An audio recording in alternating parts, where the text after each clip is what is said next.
Hello दोस्तों, welcome back to another blog. और जागेश्वर मंदिर से आने के बाद हम सीधा गए चितई गोलू देवता मंदिर। यहाँ आते आते हमको शाम हो चुकी थी। और अगर आप उत्तराखंड से हो तो आपको गोलू देवता के बारे में पता ही होगा, और स्पेशली अगर आप कुमाऊँ से हो तो आपको ज़रूर पता होगा। इन्हें कहा जाता है न्याय के देवता। ये गोलू देवता मंदिर अल्मोड़ा ज़िले के चितई में है। चिट्ठियाँ तो आपने बहुत लिखी होंगी, लेकिन क्या कभी आपने भगवान को चिट्ठी लिखी है?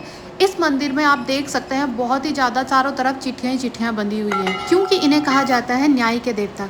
अगर आपके साथ गलत हुआ और आपको कहीं भी न्याय नहीं मिला है तो यहाँ पर अपनी चिट्ठी लिख के आप लगा दीजिए, आपको न्याय जरूर मिलेगा। या आपको अपनी कोई भी मनोकामना मांगनी है तो आप उसकी भी चिट्ठी यहाँ पे लगा सकते हैं। तो हमने भी इसीलिए यहाँ पे लगाई अपनी एक मनोकामना की चिट्ठी।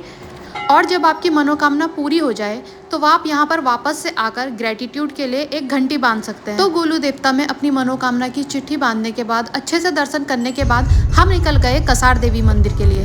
क्योंकि कसार देवी पहुँचते पहुँचते हमें रात हो गई थी, तो हम रात को कसार देवी में ही एक होम स्टे में रुके और अगले दिन मॉर्निंग में हम निकल गए मंदिर के दर्शन करने। जहाँ एक और कसार देवी मंदिर की धार्मिक मान्यता है, वहीं दूसरी ओर इस मंदिर की एक साइंटिफिक मान्यता भी है। कहा जाता है कि पूरी दुनिया में केवल ऐसी 3 ही जगह है जहाँ पे इस टाइप की मैग्नेटिक फील्ड का एहसास होता है, और भारत में केवल कसार मंदिर टेम्पल एक ऐसी जगह है जहाँ पे इस टाइप की मैग्नेटिक पावर का एहसास होता है। उत्तराखंड के अल्मोड़ा से मात्र 7-8 किलोमीटर की दूरी पर ये मंदिर स्थित है।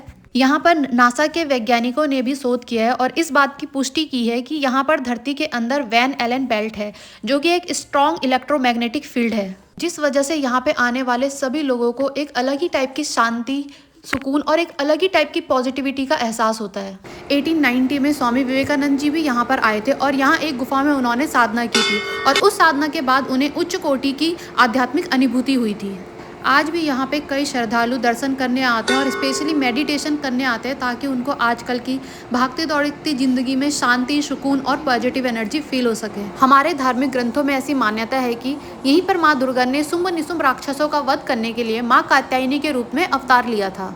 क्योंकि हमने कसार देवी मंदिर के बारे में बहुत सुना था, इसीलिए हम भी चले गए वहाँ दर्शन करने और वहाँ की पॉजिटिव एनर्जी को फील करने।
यही वो गुफा है जहाँ बैठकर स्वामी विवेकानंद जी ने आध्यात्मिक साधना की थी, और यहीं पे उनको आत्म अनुभूति और आध्यात्मिक अनुभूति का अनुभव हुआ था।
ये है अल्मोड़ा का एकमात्र मॉल जो पहाड़ों में भी विकास का प्रतीक है।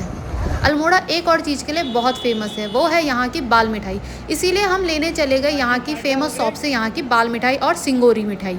बहुत सारी गाड़ियाँ यहाँ पर रुकती है और यहाँ से बाल मिठाई और सिंगोरी मिठाई लेते हैं, इसलिए हमने भी खूब सारी बाल मिठाई ले ली। और इसी बीच मेरे पति को लग गई थी भूख, तो उन्हें वहाँ पर दिखाई खीरे वाला, जो कि यहाँ पर खीरे और यहाँ का पहाड़ी नमक लगा के खीरे दे रहा था।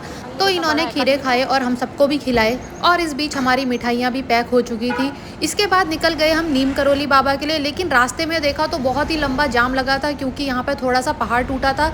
और यहाँ से आगे जाने के बाद पुलिस वालों ने कहा कि नीम करोली जाने वाले रास्ते पे 6-7 घंटे का जाम लगा है, इसीलिए हमको दूसरे रास्ते से जाना पड़ा और हम नीम करोली नहीं जा पाए। हम सबको बहुत भूख लग गई थी, तो रास्ते में हमने एक कार्ट देखी जो यहाँ पर दाल चावल दे रहे थे, तो हमने यहीं पे खाना खाया। उसके बाद हम पहुँच गए भवाली, और भवाली से होते हुए हम पहुँचे भीमताल। भीमताल के बाद हम सीधा गए घर, क्योंकि हम बहुत थक चुके थे। अब मिलते हैं अगले ब्लॉग में, तब तक ले बाय।